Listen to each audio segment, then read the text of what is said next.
Oh,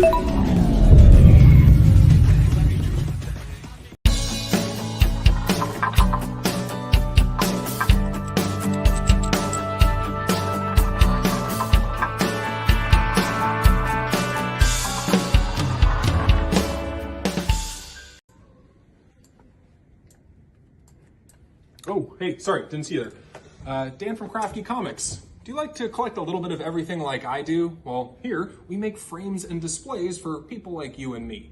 It's 99% UV protected. Everything can be customized online with different backings and border colors. And for the listeners of Creators Outlet, you can save 5% with promo code CO5. We can't wait to CO5 what you display. Hey everybody, welcome to a brand new episode of the Creators Outlet with our special guest today, Tommy from World at War Comics with Kingsville 3. What's up, my friend? Will?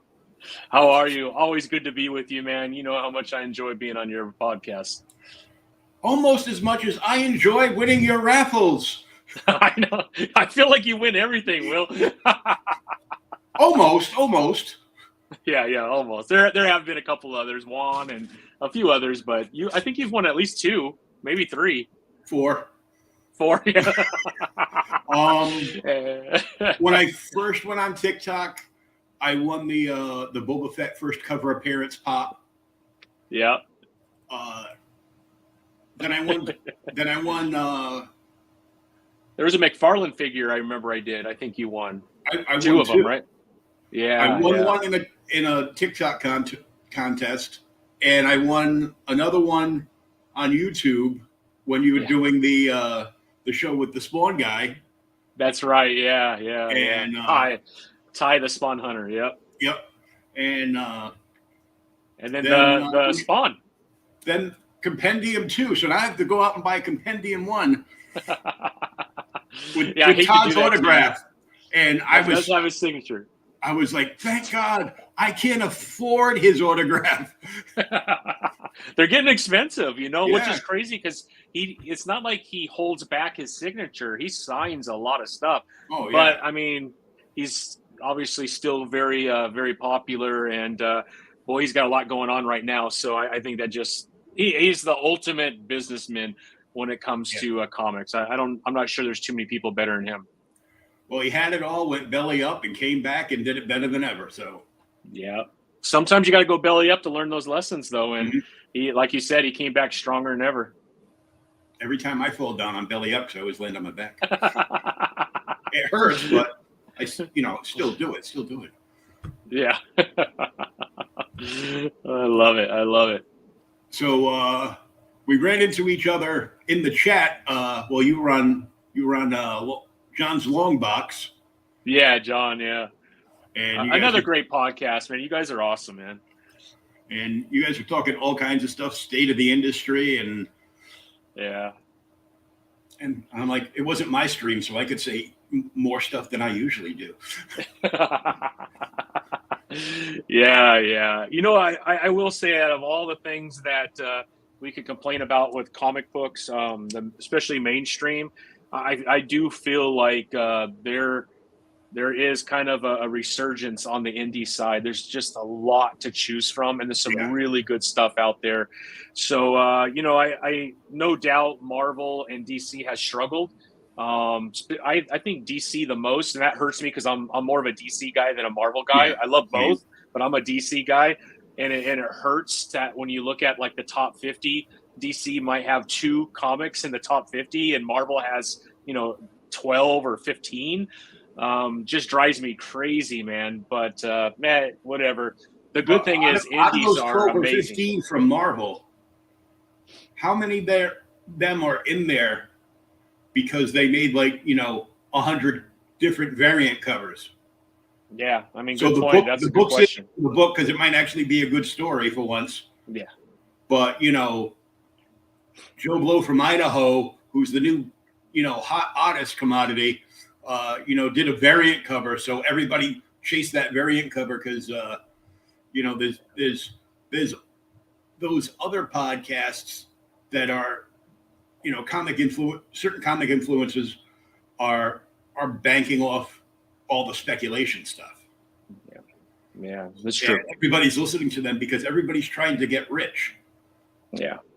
I learned many, many moons ago when I still had hair and it was the original color, that you will never get rich buying comics. It's a long haul process, and I see so many people. I understand slabbing, key issues, but not when they figure out that, everybody wants the key issue, so we're going to make every issue a key issue. Then there's nothing special about the book anymore. Yeah. And I understand wanting to get like books that you get signed by big name people. Yeah. I don't think they make a slab big enough for the compendium, but not yet. You never know. Not yet. Well, what if they have a CO5, right, from the commercial before? I'll have to talk to my guy over at the sponsorship there. Crafty. They do make the old school Treasury edition ones though. Oh wow! They make the stand up, the easel frames and the wall mount frames for those, and you can get them with the clear backing. So it'll be the right size backing board, but it'll be clear so you can see the back of the magazine too. Well, that's awesome. Yeah. That brand is pretty awesome. The old Star Wars ones and the Battlestar Galactica and stuff. A lot of those, and the Legion of Superheroes ones, they were all wraparound covers. Oh yeah, that's right. So, one of them was the Neil Adams cover on Legion, and the other one was a Mike Grell cover. Oh wow, yeah. Good stuff. Junior. I don't know about you, but I think it's the storytelling, to be quite honest.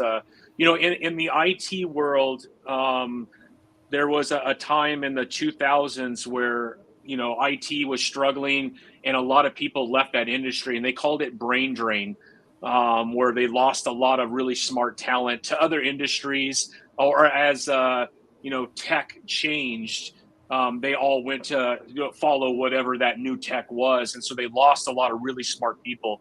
I think there's something similar that has also happened in Marvel and DC, mainly due to, these creators not owning a piece of the IP that they're creating for the top two.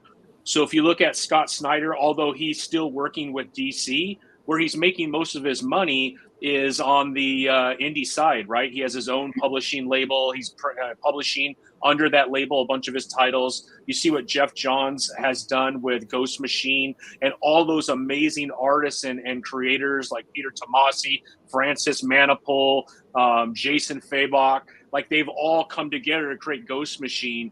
And I could go on and on. You got Massive Publishing, where you have Sean Gordon Murphy now doing a lot of his own stuff and his own IP through there. They want to own what they're creating. And we've learned a lot of lessons over the years with Ditka and some other creators where they kind of got screwed, right? They've made multi-million dollars for Marvel and DC. So I think what we're seeing is a lot of the amazing writers go into the indie side where they own their IP, which means you're having a lot of younger folks come into Marvel and DC that don't have that same level of talent when it comes to storytelling. And so that's why before we kind of hit record, we were talking about all these books where it's just a bunch of people sitting around a coffee table talking about their love interest or what didn't go right in their life. And like, there's no villains, and there's no, like, I don't even know what I'm reading anymore. I feel like I'm watching the Kardashians or something. I don't know what I'm watching anymore. So, and certainly pandering definitely does that, right? They're speaking to a smaller market. Yeah. And that doesn't help either, right? Again, I'm all for diversity in comic books, but when you start taking legacy characters and making major changes to them, and most of your buying base is from the age of 30 to 60 years old, because that's who's in the comic book shops every time I go into a comic book store. It's not 20-year-old purple-haired people buying comic books. It's guys that look like me in comic book stores trying to maintain their run, or, looking for, something really interesting to read, or admiring the art of Jorge Jimenez or Dan Mora or something like that. You're not they're not going to pick up those titles because they're really hard to read, right? Because they're unrelatable anymore, and those characters are no longer those characters anymore. When you take Batman, and now he's poor, he's bowing down to Catwoman, and he's crying. Like, that's no longer Bruce Wayne, right? I mean, it's a different character. So, yep. I had collected Batman and Detective on and off because, you know, when you got to pay for your own stuff, you have to make sure you got a roof over your head first, because you don't want your comics sitting outside getting damaged. You live in sunny California. I live in the Northeast. Yeah. But I would go back and I would buy back issues, and then the internet came along and I could get lots of back issues, and then realized I don't have rent money. What am I going to do? But I was still getting them up through like the City of Bane storyline, which started out good. Tom King. Somebody please get his pills right, because he's either he starts off like really good, and then and there was a scene in there where the whole Bat family's basically sitting around the cave talking to Bruce, and then Bruce starts lecturing them about social justice. Yeah. Man. I took that issue, ripped it in half, threw it across the room, called up my buddy at the shop and said, cancel everything. I'm done. Wow. I just started buying some new stuff again, but it's the cool retro stuff that Dynamite and Mad Cave are coming out with. The Flash Gordon stuff has been awesome. Dick Tracy. I've enjoyed Dick Tracy personally. I haven't read the first issue, and I was a little wishy-washy on it. But they put most of their stuff up on Global Comics. They have. So I just go read it there. But I ordered them through a shop from another podcast guy who does a bunch of different stuff in Ohio. And you got Space Ghost. You've got Johnny Quest now. Yeah. You've got not just Flash Gordon, but they printed up 2 compendiums or omnibuses of the original Flash Gordon comic strips. They got the Defenders too. They get the Defenders of the Earth license. Yeah, they Defenders of the Earth. Entire original run of Defenders of the Earth from Star Comics. Yeah. And then they've got like a new updated one, which I was like, whoa, it's so good. They're going to be coming out with Galaxy Trio, Herculoids, and right alongside Herculoids, one of my favorite cartoons of all time, Thunder the Barbarian. Yeah. I'm like, yeah. They're hitting all the nostalgia. And I will tell you, I think Mad Cave is doing some really good things. They are really doing well. I've had Mark London on a couple times, and I really like him a lot. He really wants to build, something that has really good storytelling. I don't know if you have read Kosher Mafia yet, but I suggest that. Oh, incredible! I mean, if you like old school 1930s Mafia, their horror stuff is like awesome. I was reading Skitters. Yeah, Skitters is good too. All the insects and everything is going on there. But check out Kosher Mafia. Incredible. David Hazan is the writer, and he's the one that did, what's that one title? It's in his 3rd series called Circa K. It's the Robin Hood story, but told differently. What's it called? I'll think of it in a second. But anyways, incredible writer. And if you like 1930s mafia stories, this takes place in Cincinnati, Ohio. It's the Jewish mafia. It's incredible, man. I loved it. Absolutely loved it. Do you think excessive pandering and diversity might be part of the reason?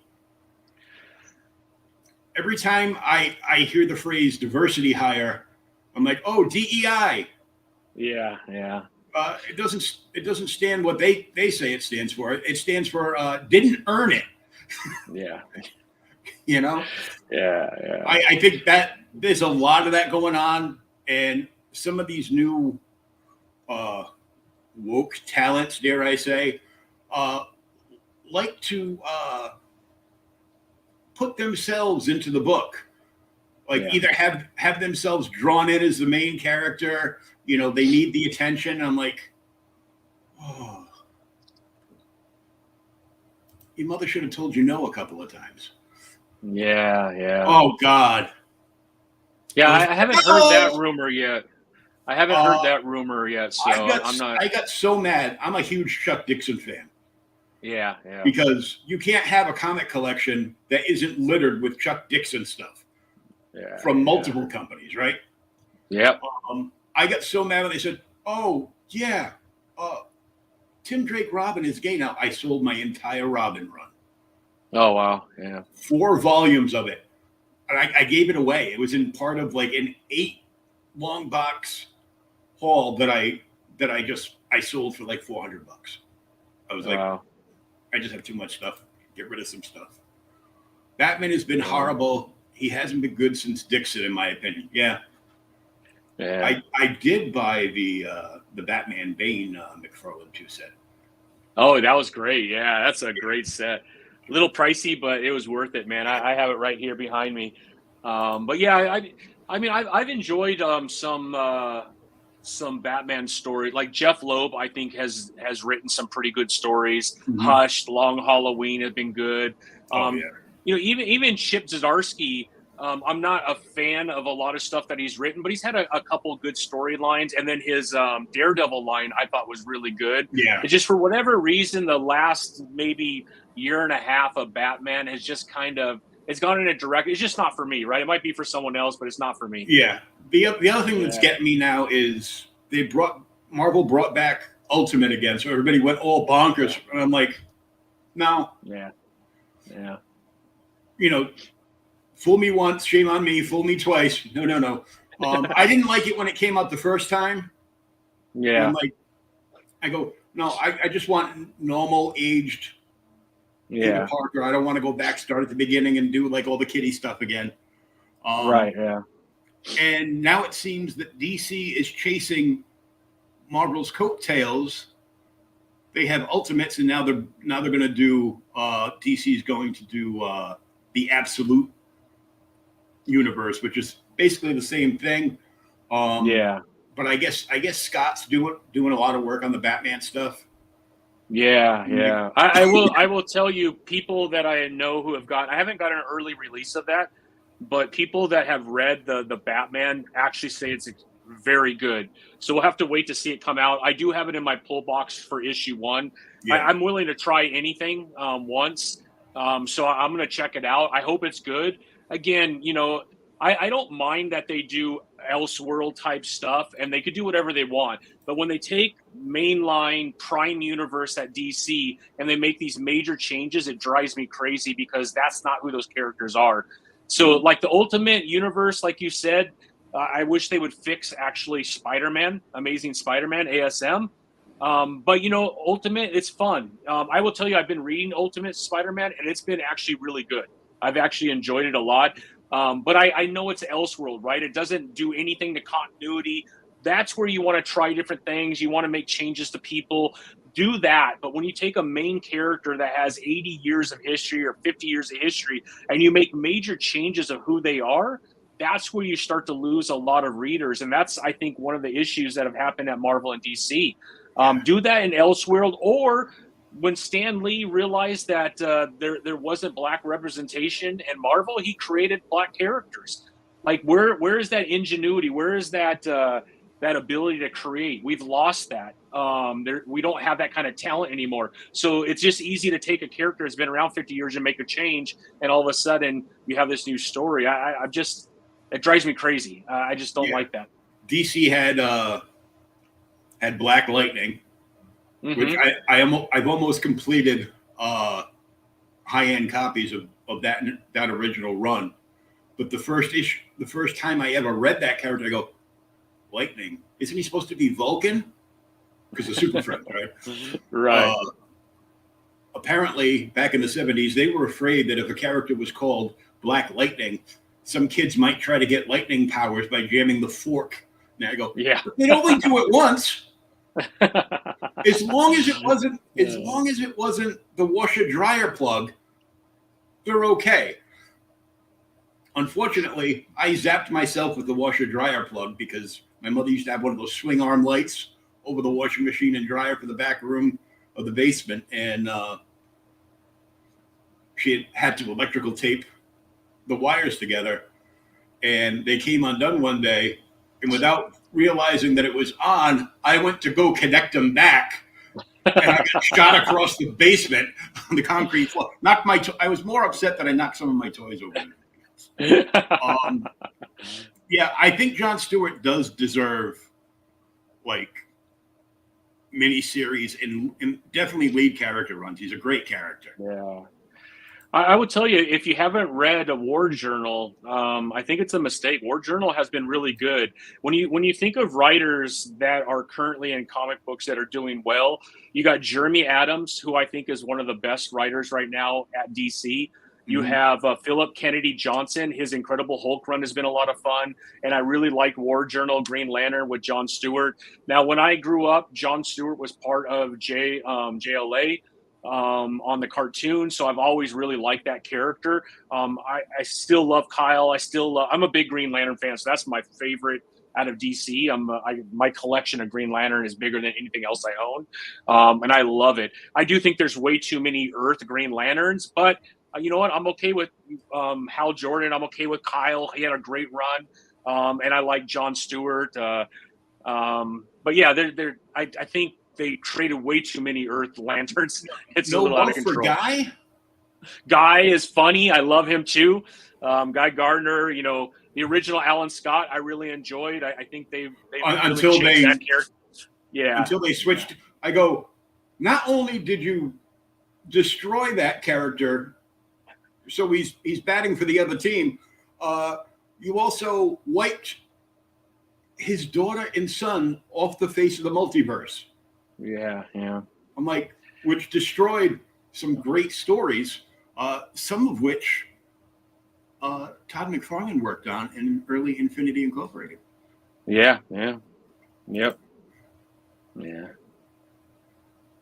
So the previews of John, it's all black characters, just pure pandering to a bunch of people who aren't even a part of the comic culture. Well, no, they are. Yeah, I'm not sure about that. Yeah. And Scott's like any writer, you're gonna have good stuff and bad stuff. I actually love Court of Owls. I just reread it about a week ago. When you look at the New 52 in general, obviously Green Lantern was one of my favorite runs. Scott Snyder had a really good run. Batman. Again, not everything he wrote was great, but I can say that about way every better writer. Than Detective. Yeah. So I was okay with it, to be honest. I didn't mind it at all.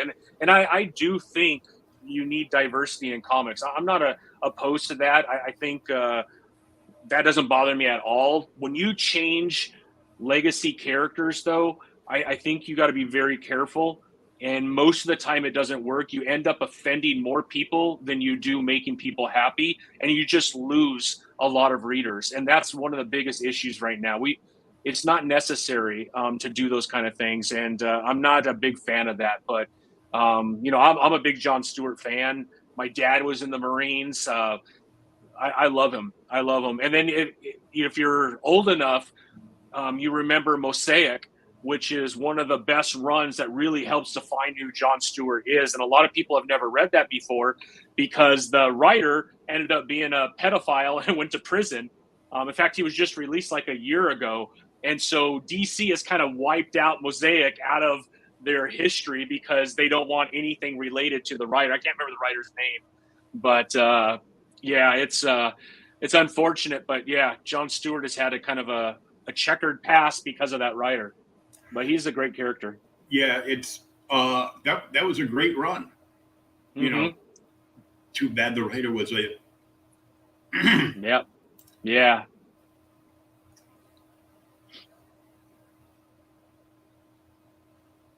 Because there's black people around. Yeah. Look, Boy, Junior, you're pretty upset, man. I'm a big fan of Jon Stewart, but I love Green Lantern. Leave it to me. I'll get myself canceled on YouTube. You don't have to help. Yeah. Yeah, Alan Scott gay now. Yeah, I hated that. Like Jeff Johns now that he's more independent, but I hated a lot of his DC stuff. Him creating Simon Baz for pure woke DEI propaganda and forced a girl boss, Green Lantern. Well, there were plenty of female Green Lanterns before. I personally miss Kat Matui. Yeah, exactly. Yeah. Personally, Jeff Johns is one of my favorite writers of all time, man. The last 20 years, the emotional spectrum that was created by him. Again, there's not one writer that you could point at that is batting 1,000. It just doesn't happen, right? And when you have a 10-year run of Green Lantern, there's going to be stuff that a lot of people love and stuff that a lot of people don't like. But overall, Jeff Johns, I believe, in the last 20 years has been one of the best writers that came out of DC. Like right around the Crisis time, like all the tie-ins, like the prequels going into it. Hal quit again. Yeah. And I was collecting them, and this is when I found my first LCS. Like, I was supposed to be in high school. I was actually working at the LCS. Then the owner found out I was supposed to be in high school and said, "No, you can't come in here till after 3:30 in the afternoon. You're going to get me in trouble." I'm like, "Okay." But I remember walking in one day, and the issue before had him quitting. So I'm like, I can't wait to see what happens next. And the next issue had Jon Stewart on the cover. I had no idea who Jon Stewart was. Yeah. I knew that there was Guy and Hal, but the ring got to Hal first. That's all I knew, right? And I've got like 3 copies of Guy's first appearance. Yeah. That's a great issue too in Showcase. Yeah, I have that one. I have the Jon Stewart one. I would love to get my hands on that Hal one, but it's a little expensive. You think? Yeah. Facsimile. Facsimile. I do have the facsimile. Yeah. This is my reader copy. I've got a real one, though. Yeah. That will come down in price, though. The movie drives it up, and then it comes back down because they printed a ton of those. I mean, that's not like a super hard one to find. It should be $100, right? It's a great issue. $150 is good, but you're seeing it for like $300 or $400. That's ridiculous. I remember when it was up around $2,000. That's crazy. They did graded 9.8s around $2,000, and you know, I'm not a huge fan of the slabbing market, especially with a lot of stuff that's going on as of recent. But I mean, the fact that you pay the shipping both ways, then you have to look up where the book falls into their categories. Depends on how much they're going to charge you to grade it. No two grades on the same book will ever be the same. I know this because a guy that was a customer at my friend's shop sent in his Hulk 181 6 times. Got smashed grades, terrible grade. The highest it came back with was like a 7.0, but it went from like a 4.5 to a 7.0. He goes, "I'm going to give it one more shot," and it came back at 8.5. Wow. That's a big – to go from a 4 or a 5 to an 8.5 is a big jump. Well, it depends. That's crazy. Are you having people that don't want to grade comics? They just want to grade baseball cards? CBCS has the same problem because, Beckett's. But the only thing I like about CBCS, and I think CG they have started doing this, but they have their own in-house team that can verify signatures. Yeah. Where CGC, you got to have a representative in front of you. I know they were trying to change that because they want to compete better with CBCS, but my biggest thing is, one, I'm not a big slabber either. I like to open my comics and touch them and feel them once in a while and read them. But they take. I sent off Invincible 1. Which took almost a year to get back. Oh yeah, it was crazy. Well, a lot of it too, depending on when you sent it. during Yeah. during the whole COVID thing. Nobody had supplies for anything, That's true. Yeah. and one of their factories down south burnt down. Oh, wow. So they didn't have a production facility making the shells, Uh, which put them like way behind. It's also the fact that everybody thinks if they buy like the ratioed variants every month and spend out the backside for them, that book's going to make them, thousands of dollars down the road, when it's not.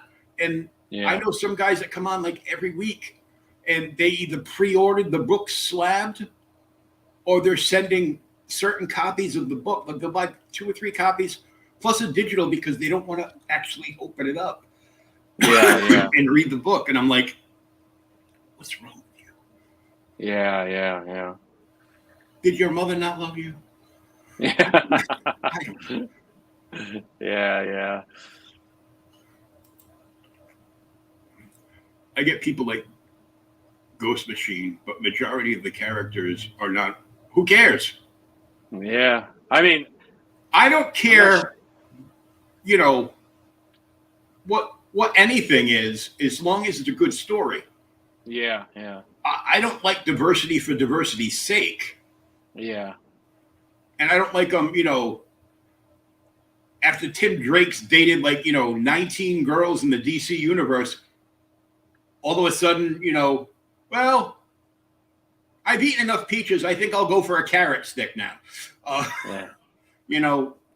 doesn't fly with me. I don't care about any of that other stuff. Yeah. Yeah, they made Wolverine that too. Yeah, that. Oh, okay, yeah. We're gonna get off this. Well, we're not. Yeah, again, we're not gonna get off, but we're gonna. Yeah. We're gonna get on to Kingsville. Yeah, I don't have a problem with diversity in comics at all, as long as the stories are good. It's really the issue with comics is the stories have not been great in a lot of the comics. Yeah. You put good stories, there's not going to be an issue with sales and all that good stuff. Yeah. It's all about storytelling. Yeah.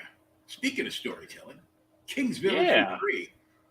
The war begins. The war begins, man. Yeah, I'm really excited about this issue because things are really getting into a spot where the gore is going to be a little bit stronger. The fights are going to be bigger, and Kingsville is at a point where they don't trust the Alliance for Global Safety, who's been utilizing this mineral that they've been purchasing from Kingsville. They've been building out this entire army of superhumans and placing them in different nations to get more and more nations to join them. So they just get more and more powerful. And if you read it, you realize that on the outside, it looks like they're doing great things, but internally, they're killing off anybody who has anything negative to say about AGS. And Kingsville is hearing things. Rodrigo, who leads up the science department, is hearing things, and they're all worried that they're doing the wrong thing here. Kingsville is supplying the mineral. Rodrigo is developing the mineral and starting to create more and more superhumans. And morally, I think they realize, man, I'm not sure we're doing the right thing here. And Dr. Derrickson's not someone you want to cross. So, Kingsville issue 3 is going to take it to a whole nother level.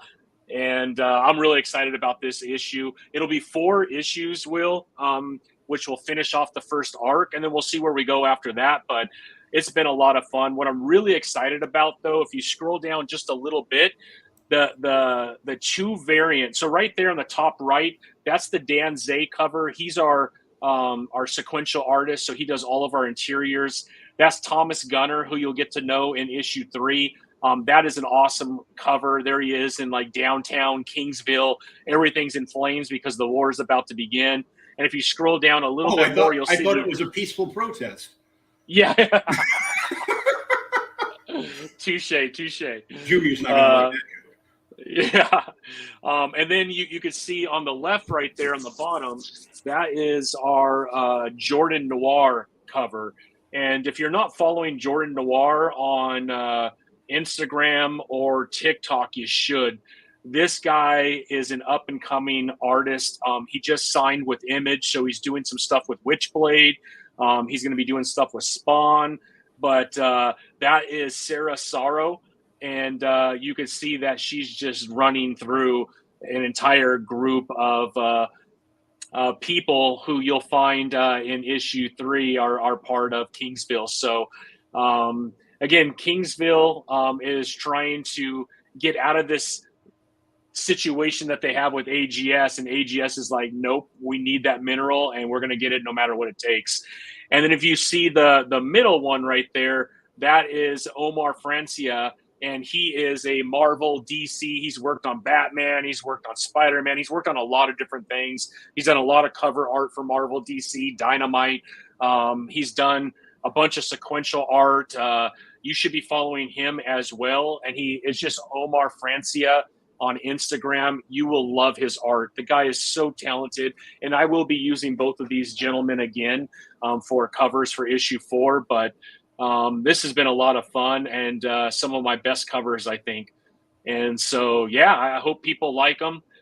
They were a little expensive for me to use because I kind of upgraded the cover art, and it's a little more expensive, but both those covers I thought came out awesome. You'll see that middle cover, that is Hana Hinoan, and Hinoan in Japanese stands for Bone Girl. And you're going to find out a little bit more about her in issue 3 as well, and why she's so different from all the other superhumans.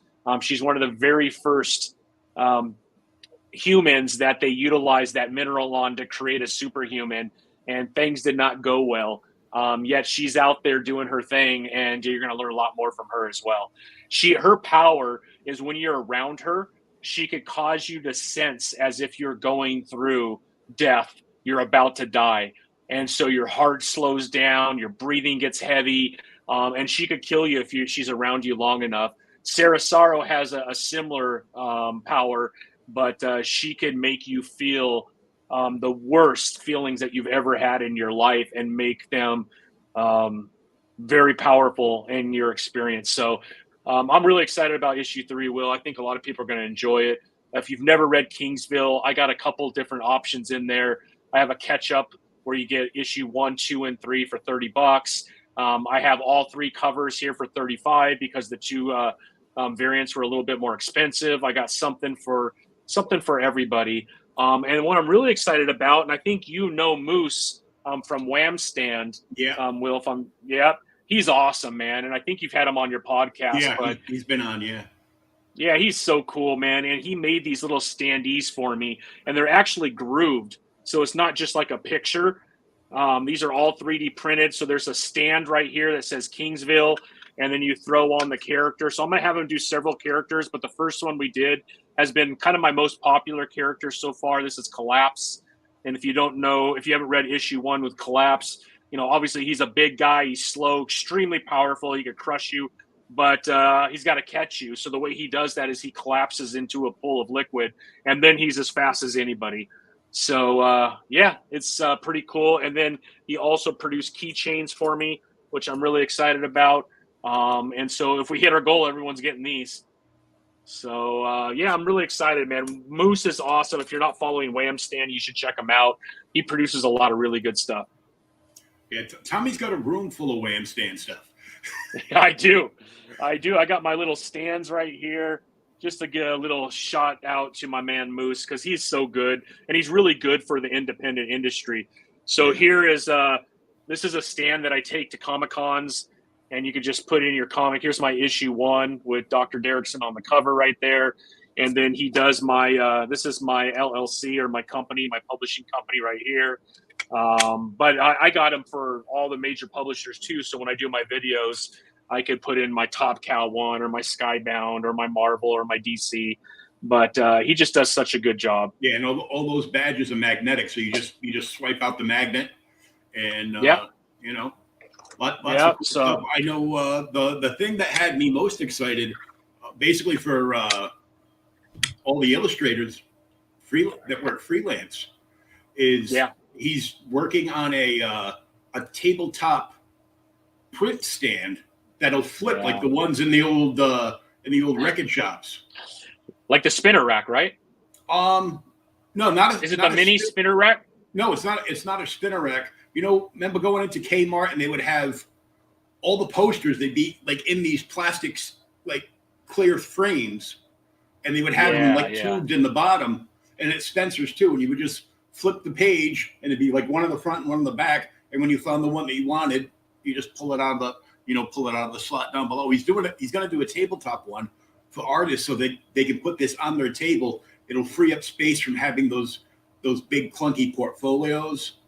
Yeah, they that's can so still cool. have them, but they can stack them up and keep them behind, so they don't have to have everything out. Yeah, that's awesome. Such a good idea. I mean, he's so good, man. He really produces a lot of awesome stuff. He really makes independent comic book creators look good at those shows for sure.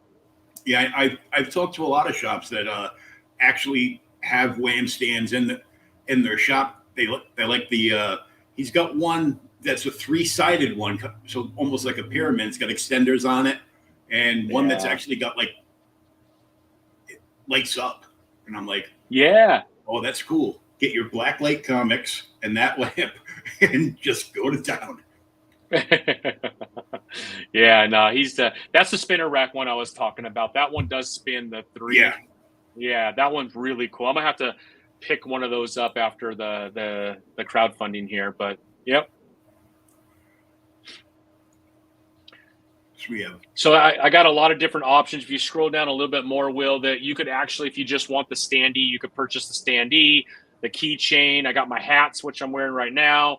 And then I have a deal on there for any independent comic book creator where I'll do their marketing, everything. So you'll get the comic book, you come on my podcast, and then I will, for 2 weeks, just market your whatever you're working on, whether it's a Kickstarter, whatever.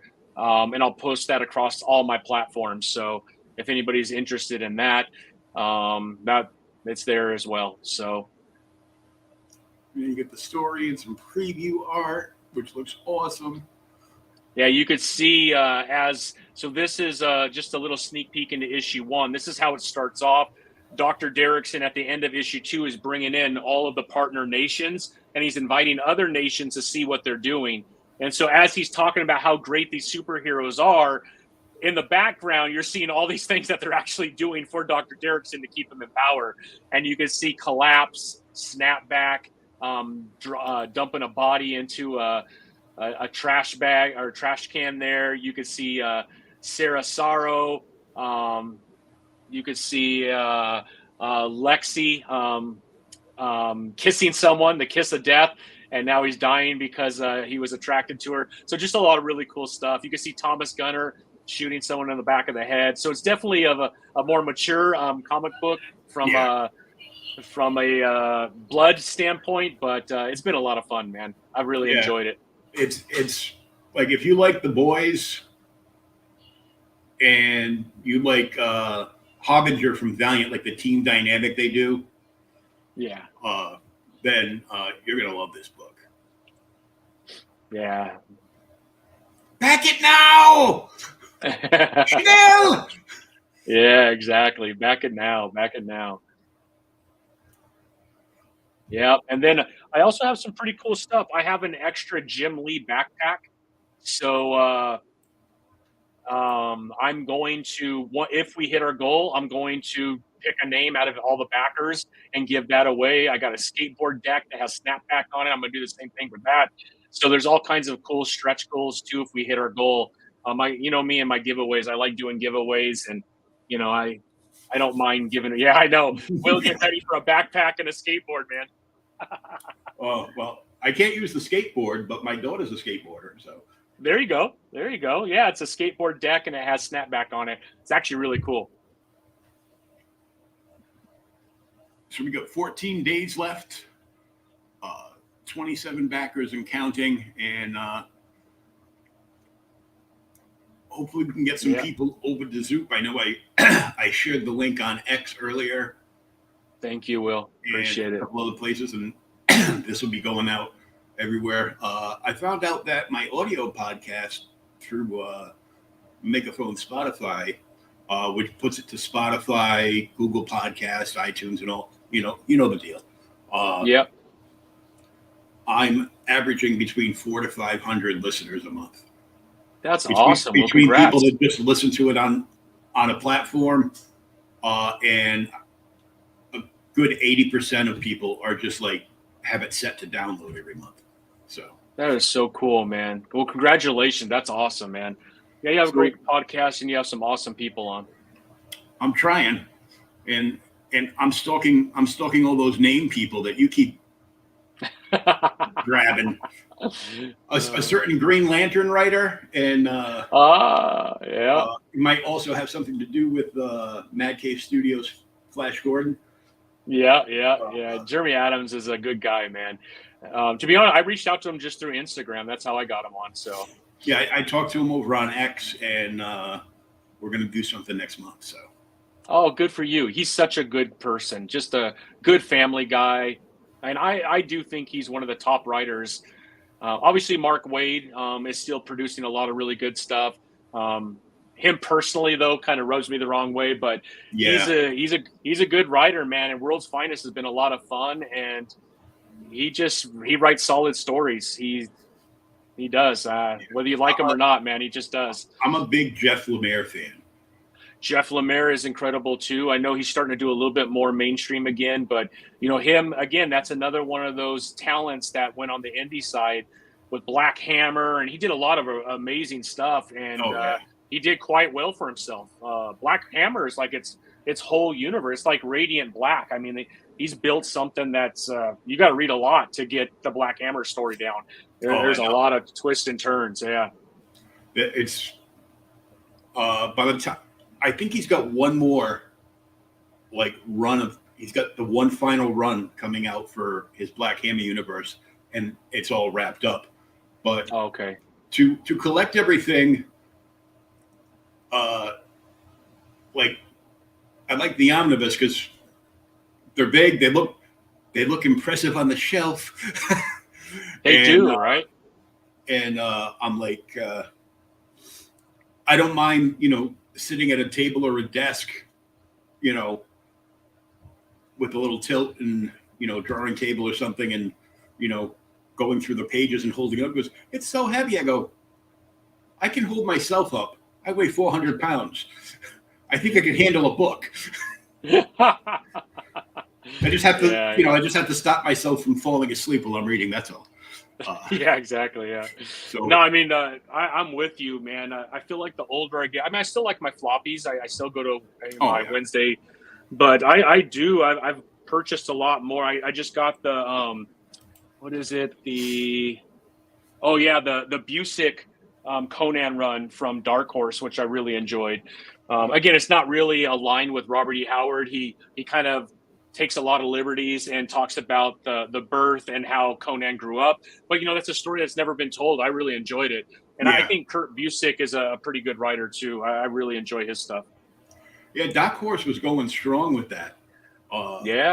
And they just picked up all of the Mark Miller stuff, too. So, Dark Horse is they've done a really good job. Obviously, they still have Hellboy, and they're still retelling some of those stories. I know the stories have mostly been told, but they got the new Hellboy movie coming out, so we'll see what happens. And they're also going to be distributing the Dracula novels from Kelly Jones and Matt Wagner. Oh, wow. Now, they didn't bite into it awesome. when they pitched it to him. But, within 24 hours, they turn over $150K on a Kickstarter. Hey, can we distribute those to shops for you? Yeah. I'm like, yeah. After our real fans get their hardcovers, and I read it was great. And I am now in the midst of reading all the content for Lone Wolf Comics, which is Southpaw. Not Southpaw. You know the guy I'm talking about, though. Yeah, it's I won't know it now because you said that. Yeah, I know, right? Dang it! You passed over that portion of your brain that stopped working when you said that. But it's I know what you're talking about, though. It's Lone Wolf Comics. He was just at Baltimore Comic-Con with a bunch of other people. that we all know, and Yeah. so he's got one series that's only got 3 books, and then he's got another series that's like 2 big volumes. So I've got to read the 2 big volumes and the last couple of last 2 issues of Snowclaw, and then I have to like do videos and reviews and cut up into clips for him. But like somebody goes, "Hey, Creators Outlet does reviews. Oh yeah, here's all my stuff." Careful what you ask for. Oh yeah, well, keep myself busy. I'm going to be launching a couple more podcasts. One you'll have to be on, Okay. because it's called The Plastic Addicts. Oh yeah, I have a couple pieces of plastic in my room. Just a few. I have one that I'm proud of because my girlfriend found it on clearance for $10. Oh, that's a nice one. I like that Joker. He has the eyeball between his fingers, right? That one. Yep. Yeah, that's a good one, man. The Infinite Frontier. Yep. So, Infinite Frontier. So Yeah. I've got a bunch of those. So I'll be redoing some stuff. Displaying. I might, by the time it ends, I might have to just make a display shelf just for stuff that I won from Tommy. I'm good with that, Will. I like you, man. I think that's awesome. I'll have Wham Stand make me a Wham Stand sign for the shelf. Prizes from World at War comics. I appreciate it, man. No, that's awesome. I'm glad that you got the Todd McFarlane, man. That's awesome. I have probably 15 things signed by him. At what point do you need another signature from Todd McFarlane? And I love Todd McFarlane, so I was happy that it got into your hands, my friend. I'm happy to have it because I haven't read. I stopped reading after issue 50, so this is stuff that I've never read. Oh, okay, good. Yeah. In the compendium, so. I think issues 100 to 220, some of those are tough reads. The storyline got a little wanky, but it's also the most expensive comics out of his run to find. They're really hard to find because the amount that they started printing once they hit 100 to 220, they're a little bit harder to find. So if people who are trying to complete their Spawn run, that's where they run into trouble. And that's where they're paying, $60 an issue because those were very small runs because the story just kind of dropped off. I think the character and the stories got a little stale. And then once he got close to 280, 290, it picked up. And then he's been on fire ever since issue 300. So, all the way to 350, he's back up to, in the charts in the top 50 with at least 2 or 3 of his titles. And now he's got 10 titles that he's putting out this year alone. I will tell you the Sam and Twitch one, if you like crime drama, that's been a lot of fun. I love the original Sam and Twitch, yeah. Well, the new one is really good. I don't think Spawn, they might have Compendium 1 on Global Comics. I'm not sure. Yeah, I thought I saw it. I don't think they put all the new stuff with Mad Cave. As soon as it comes out, it drops on Mad Cave. It's awesome. Yeah, it's awesome. They do a good job. But it's also it drops in. I've got a paid subscription, so that's the only reason I can read them. If you don't have a paid subscription, you can still use Global Comics. You just have to click the free to read button, and it'll show you tons of stuff. But there's I think their last ad they ran, there's over 60,000 comics on their site. So yeah, they've really been aggressive. They've gotten a lot of really good publishers. Even Ghost Machine, they have a couple issue 1s on there. Ghost Machine doesn't post everything, but if you want to get a taste, I will tell you Rook Exodus is one of my favorite comics right now. Jason Fabok is doing some of his best work he's ever done on Rook Exodus. Those animal masks that he's been creating for each of the characters that control those animals. I cannot wait for those action figures to come out. And Redcoat looks awesome. Redcoat has been fun. It's hilarious. It's funny. It's good, man. And that's Brian Hitch on art. And Brian Hitch kind of slowed down the last few years. He's not known as being the fastest artist, but he is so talented. And I think his career's been rejuvenated because now he owns a portion of that IP at Ghost Machine. So it's him and Jeff Johns writing. But yeah, Ghost Machine, Mad Cave, Massive is putting out a lot of really good stuff. So yeah, there's if you're a little kind of worried about some of the big name comics and you're not really into some of the storytelling that's being done, I would head over to Ghost Machine. I would head over to Mad Cave. They're producing a lot of really good stuff. I'd head over to Titan and get all the Jim Zub Conan stuff if you're an old school Conan fan, and it's all new stories. He's not retelling all the original novels. Yeah, and that right now for me, Will, I don't know about you, but that's my comic book of the year so far. I've got some coming in. I gotta talk to the I'm gonna talk to the shop owner tonight. Tell him, give me a list of everything in my box, bag and board everything. What did you give me for Batman Day? And did you sell me both versions of that Detective 27, the foil and the regular?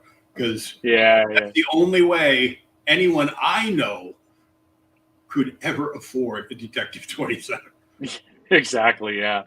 That's why I like the fast mills. It allows you that nostalgia to come back at an affordable price. Yeah. I my agree only with issue you. with it is all the scalpers that run into the shops to buy as many of them as they can as soon as they come out and immediately start listing them. Because usually they're anywhere from $5 to $15 depending on the size of the book. Yeah. And they'll list like a $4 one. Like somebody sold this and they wrote it up like it was New Mutants 98. And somebody paid That's wrong. Somebody paid $800 for it on eBay. That's wrong. That is so wrong. They're going to be disappointed when it comes back from CGC. Yes, they will. Yeah. Well, I've had Jim Zub on a couple times, and right here. So I got this at San Diego Comic-Con. Oh, nice. And this is a graphic novel, but well, you probably won't be able to see it because of the lighting. But I got Dan Sane, who is the artist, to sign it, and I got Jim Zub on the bottom right there. Oh, nice. And I have quite a few things, so this might be my next giveaway, Will, that you'll probably win. He said, "Welcome back to the age of the Hyborian age." So yeah, it's awesome, man. This is, I'm telling you, the best thing I'm reading right now outside of like Ghost Machine, and there's a few that I'm really enjoying. But I discovered Zub a couple years ago when he was doing he does like a mini series like every year for like Image for like the longest time. Okay. I discovered his Glitter Bomb mini series, which was sick. I'm like, this is great. Because it was at a certain time where Image was putting out like some amazing writing. Yeah. I'm like, well, as long as it's not, Tribe and Wildcats again. Thank you very much. Pretty to look at. Story. Yeah. Lacking. Yeah. For sure. The other one too we haven't talked about is Skybound. They are killing it with Transformers and Energon Universe. Yeah, Energon Universe. Daniel Warren Johnson is at the top of his game right now. It's incredible. He, from an art standpoint, storytelling, Do a Power Bomb is one of my favorite stories of all time. If you're a wrestling fan, man, this comic book will make you cry. It'll make you laugh. It'll make you do everything, man. It's almost perfection. It's one of the best comics I've read outside of Conan in a long time. And Jim Zub specifically, his Conan run. Yeah. A friend of mine out of Canada who's worked on a bunch of stuff, and he's done lots of stuff for Image. He was the co-creator of the series called Southern Cross. Oh, yeah. With Becky Noonan. Andy Belanger.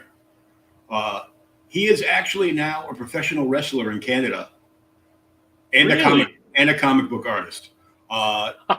They've created their own company. It's a whole bunch of like pro guys, professionals that have been around, that know their craft inside and out. Yeah. And they've formed company called Lethal Comics, and they put some great stuff out. But he got to check one off the bucket list. Jim hired him to do a couple of Conan covers. Oh, wow. And he was just thrilled. That's awesome. You know, That is so awesome. I go, that's cool. I go, I just started buying those. I'm waiting to grab back issues. And I know Titan's got 2 omnibuses for Conan coming out this year. They have the Savage Sword, and then they have Conan the Barbarian 1. So they're reprinting the Marvel. Yep. Yep. And then they're coming out with 9, because I think Marvel ended at Omnibus 8, and then 9 picks up wherever Marvel left off last time, and it'll lead into Jim Zub's work and stuff like that, some of the newer stuff. Yeah, I was very disappointed that Marvel made a big deal to no, we don't like you, Dark Horse, anymore. We bought Sony. Yeah. We bought this one. We bought that one. And we're taking all our stuff back. And then they put out Conan titles for like less than a year and canceled everything. Yeah. Well, you know, Heroic Signature, they own the rights to Conan. Mm-hmm. And so when they went to Titan, it was the best thing they could have done, because Jim Zub, all the shackles are off now. There's no handcuffs on him. And he has taken the lead. And, you know, he's quite so they have a guy named Jeff Shank over at Titan, and he is a Robert E. Howard expert. Like, he studied Robert E. Howard for many, many years. And so he has written stories about Robert E. Howard. And so he works with Titan and Heroic Signatures. And if you read the new Savage Sword, where it starts off with the Black Stone, the Battle of the Black Stone, Jeff Shank has a story in there. I think he does Solomon Kane, if I'm not mistaken. So it's good, man. Titan's on fire. Sadly, the bad Solomon Kane movie starring Wolverine is a guilty pleasure, and I see it on Tubi all the time. I'm like, oh, put it on, because now I can play Marvel Snap or read comics on my tablet or physicals like right next to me while I watch it, because I've seen it like a million times. Is it a good movie? No. Is it a guy movie? Hell yeah. You know, Jonah Hex is kind of like that for me too. Once in a while, I'll throw Jonah Hex on. That was so bad, though. It was, but it's a guilty pleasure because I love Jonah Hex, and the best Jimmy Palmiotti was awesome. Was the animated Jonah Hex film was great. Yeah. And Justin Gray's run on Jonah Hex, the only thing that got me mad was like towards the end where they changed it back to Weird Western Tales instead of the Jonah Hex title. Yeah. That series. I thought Jimmy Palmiotti had one of the best runs, though. I don't know if you read his run in Jonah Hex, but I really enjoyed that entire run that they started back just before New 52. So I'm like, oh, did you? Yeah. So like, that's awesome, man. It was some great stuff. Tommy, I want to thank you so much. I know you got a lot going on, and we'll spread the word and get this loaded up to our other sites, and we'll see you in the colored pages of Kingsville 3. Yeah, thank you so much, Will. Appreciate you, my friend. And if you ever need anything, man, I'm here for you. Okay. Have a great night, my brother. You too, bro. Thank you.